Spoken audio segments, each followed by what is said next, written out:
అంటే how are you feeling and ఈ దీంట్లో పార్టిసిపేట్ చేయడము ఈ 5K రన్ అనేది ఏ విధంగా అనిపిస్తుంది? అంటే హెల్త్ ఫర్ ఆల్ అనేది పీపుల్కి ఏం ఇండికేట్ చేయొచ్చు? ఇది కంపల్సరీ ఉండాలండి. ప్రతి ఒక్కరికి హెల్త్ అనేది ఇంపార్టెంట్ ఫస్ట్. సో దీని ద్వారా ఏంటంటే చాలామందికి స్ప్రెడ్ అవుతుంది.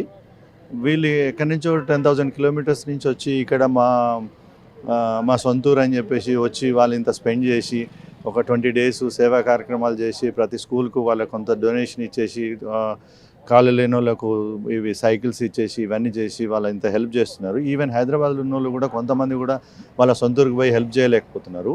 సో వీళ్ళు అక్కడక్కడ ఉండి వాళ్ళ జాబ్స్ వదిలిపెట్టుకొని వాళ్ళ బిజినెస్ వదిలిపెట్టుకొని వాళ్ళ పిల్లల్ని వదిలిపెట్టుకొని వచ్చేసి ఒక 20 డేస్ 25 డేస్ దాటా వీళ్ళందరూ కలిసి పనిచేయడం అనేది చాలా గ్రేట్. ఇది ఇట్లనే అందరూ కూడా ప్రతి ఒక్కరు ఒక నలుగురికి హెల్ప్ చేసుకుంటూ పోతూ ఉంటే బాగుంటుంది. ప్లస్ పైల మల్లారెడ్డి గారు 2015లో ఈ ఆర్గనైజేషన్ స్టార్ట్ చేశారు.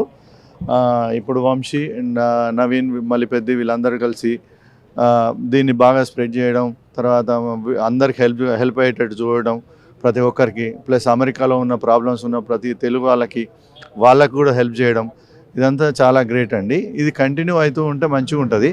ఫ్యూచర్ జనరేషన్స్ కూడా ఇది ఒక అలవాటులాగా అయిపోతుంది. అంటే నెక్స్ట్ జనరేషన్స్ కూడా ఇది కంటిన్యూ అవ్వకుంటూ పోతుంది. ఇట్లా చేస్తే ఏంటంటే నలుగురికి ఉపయోగపడుతుంటారు.